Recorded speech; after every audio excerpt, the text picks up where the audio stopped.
New Delhi AETA 10 am on a muggy Delhi day, an ETA time for space class. Like so many other middle schoolers, Veronica Sati, a 12-year-old with big dreams, says space class is her favorite subject, but on Friday there was something even more special. India is all set to send a robotic rover to rumble around the south pole of the moon, a huge leap forward for its space program. The rocket launches at 2:51 am Monday and the anticipation is stoking national pride. Indian children are sending good luck YouTube messages to the National Space Agency. VIPAS are converging on the launch site in a remote coastal area near Chennai. The little six-wheeled rover is crawling across the front pages of all the newspapers, and telecasters are tapping the patriotism with special broadcasts on India's greatest space adventure A. At the K.R. Mangalam World School near New Delhi, a place for the children of the upper middle class, there is a roller rink on the ground floor. Veronica and her classmates were pumped. Children, asked Harjeet Kaur, the space class teacher, why did we name this mission Chandrayaan? Veronica shot up from her desk so fast she nearly knocked over the chair behind her. Because it means moon and vehicle, she said in one breath. Everybody clap for her, the teacher said. Is there another country that has sent a mission to the moon's south pole? No, the students shouted back. We are all proud Indians, right, students? Yes, ma'am. Really? I can't hear you. Yes, ma'am. It would be really cool to walk on the moon, Veronica whispered a little while later.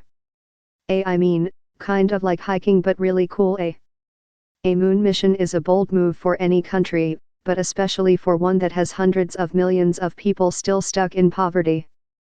But this is the puzzle of India. It is also a hotbed of modernity, a fount of scientific and engineering prowess. Its software developers are known as some of the world's greatest, and each year its universities pump out thousands of highly talented scientists and engineers, experts in the most cutting-edge technologies. Space suits it. A big reason Prime Minister Narendra Modi, who won a thumping re-election in May, is so popular is that he has been pushing a brawnier, more assertive India, hungry to claim its place as a superpower. Just weeks before the election began and commentators found the timing a little suspicious, Mr. Modi announced that India had just shot down a satellite whizzing 17,000 miles per hour 150 miles above Earth. Few countries can do that. This is not even India's first moon mission. In 2008, the lunar probe Chandrayaan did not land, but discovered water molecules on the moon. The moon is definitely enjoying a bit of a renaissance on Earth. China is working on its own mission to the moon's south pole. Scientists believe there might be a lot of water ice down there as well as helium-3, a future energy source thought to be abundant on our little neighbor. Many Indians feel this mission, which will unfold more than 200,000 miles away, is a turning point in their country's history. They use almost the exact same words to describe Chandrayaan's importance. We will now be the fourth space power. They follow after the United States, Russia, and China. India would like their little space in space, said Sunita Nagpal, the principal of the K.R. Mangalam School. To help raise the next generation of astronauts, and go beyond the standard government science curriculum, which one private school principal snobbily dismissed as written for a rickshaw puller's son, many private schools have looked for new ways to teach space. Enter Space India. Formed in 2001, it is a for-profit education company that runs workshops, field trips, and regular classes on astronomy, rocketry and space exploration, in both public schools and fancy private ones. Many schools do not have their own space teachers and hire instructors from Space India, which even runs overnight space camp at several locations far from any cities. This week, its lessons revolved around the moon and the Chandrayaan-2 mission. The entire mission costs less than $150 million. The orbiter will conserve fuel by making ever-widening orbits around the Earth before being captured by the moon's gravity and pulled into lunar orbit.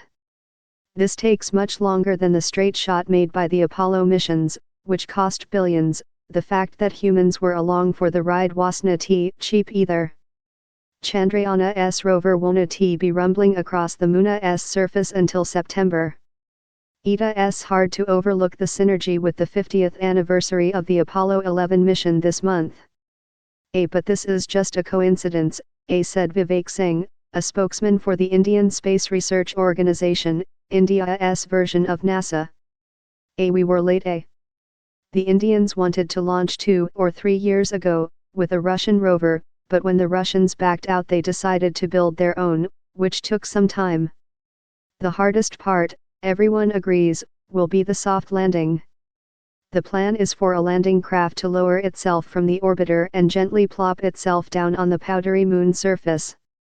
Then the little 6-wheel rover, which weighs about 60 pounds, will pop out. When the Israelis tried to pull off a similar moon mission in April, it didn't go so well. Communications sizzled out, leaving people gathered outside the control room with tears in their eyes. The lander had crashed.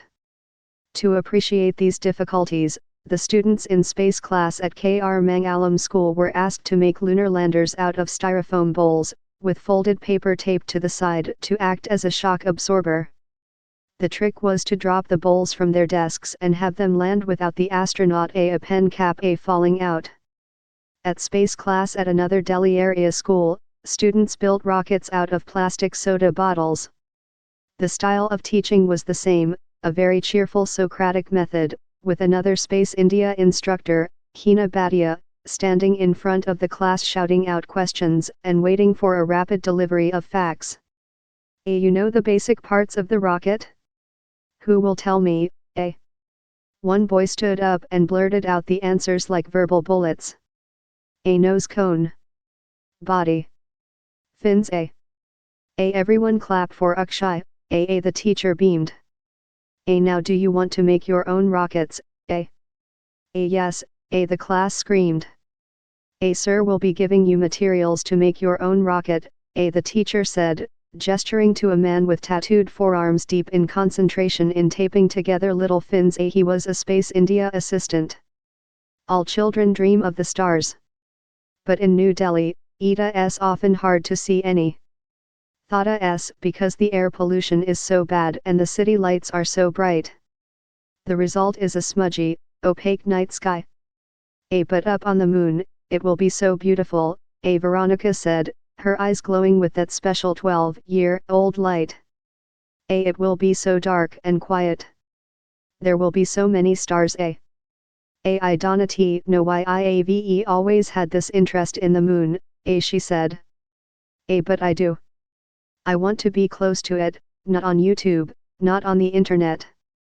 IAVE always dreamed of being an astronaut. I want to make my India proud of me.